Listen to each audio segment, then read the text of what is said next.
Blessings in the name of the Lord Jesus. Welcome to Paraclete TV, making disciples through the power of the Holy Spirit. Ito po ang kahulugan Ecclesia. Ang isang tao na tinawag mula sa kasalanan, ang tawag sa kanya church.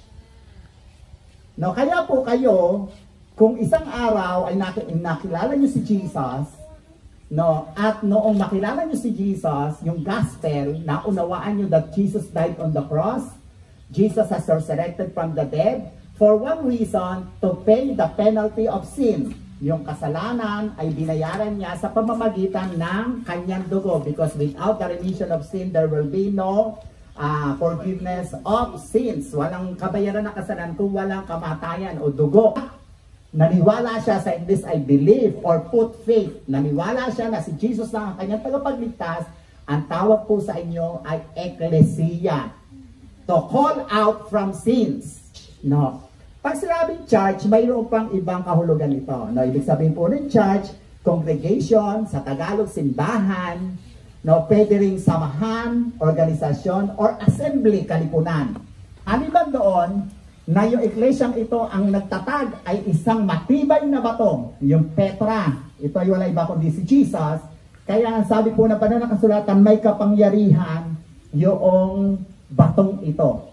Ano po yung kapangyarihan ng batong ito? Even the gates of hell could not prevail over it. No, kahit na yung pintuan ng impyerno o ng Hades na tinutukoy, kahit ang pintuan ng impyerno ay hindi makapananaig dito.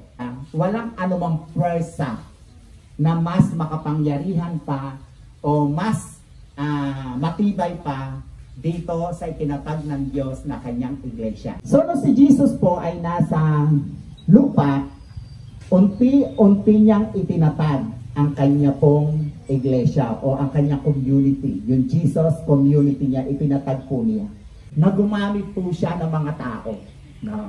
Ginamit niya po si Peter, yung 12, makikita natin tinawag niya, no, at sa istorya po ng gospel, tinawag niya yung 12, at doon mismo sa 12, pumili siya ng pinaka-leader, yung 3, no, na kinasama niya po doon sa Mount of Transfiguration.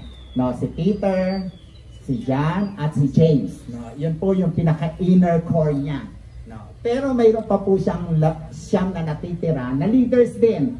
So si Jesus ang head of the church, ng assembly o ng community. Mayroon siyang 3 pangunahing leader at mayroon pa siyang co-leader. Tapos sabi ng pananakasulatan, within the 3 years of Jesus' ministry on earth, yung 12 ito nanganak. Kaya mapapansin natin sa aklat ng Lucas at ng Gospel, nagpalaya sila ng mga inaalihan ng demonyo, yung mga may sakit na pagaling, no, makikita natin yan sa Gospel.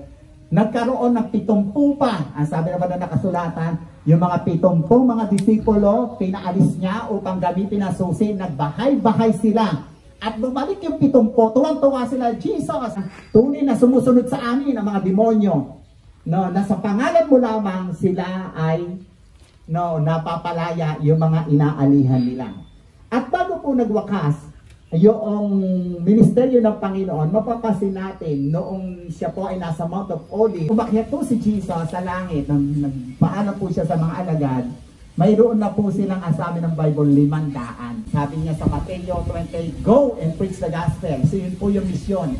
No, yung mga iglesia na individual at yung mga iglesia na nagtipon-tipon, ang kanila pong, kaya sila nagkakatipon, ay upang ipangaral nila yung mga tinanggap nila mula sa Panginoon. Na wag muna kayo aalis sa Jerusalem, hintayin muna ninyo ang kapangyarihan.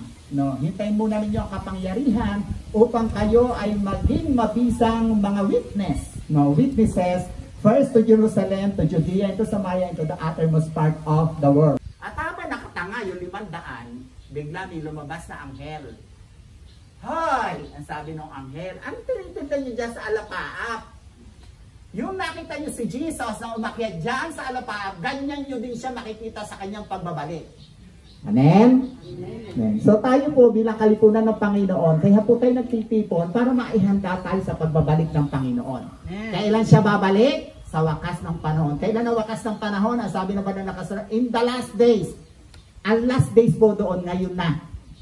nasa panahon tayo na nasa mga huling araw. So we have to prepare ourselves by being so active, proclaiming the good news to everyone so that our kapitbahay, our family members will be with us when Jesus returns. Amen.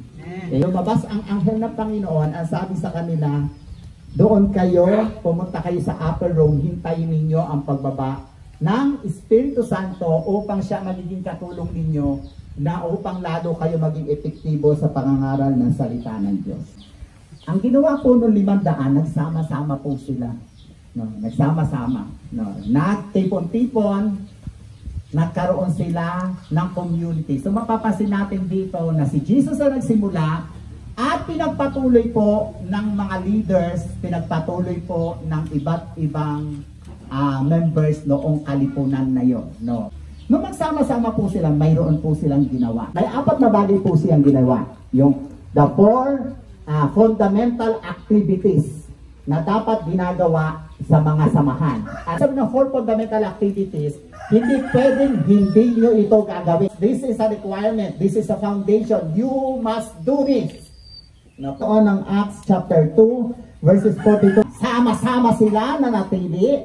No, sa 4. Una po ay sa pag-aaral ng mga itinuturo ng mga apostol.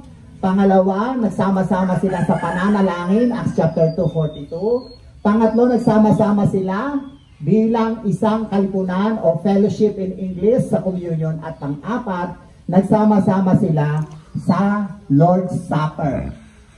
4, breaking of the bread. No. Apollos teaching, praying, fellowship, and breaking of the bread. Share Jesus. Subscribe and Subscribe, share. share. Paraclet Paraclet TV. TV. Go, go, go.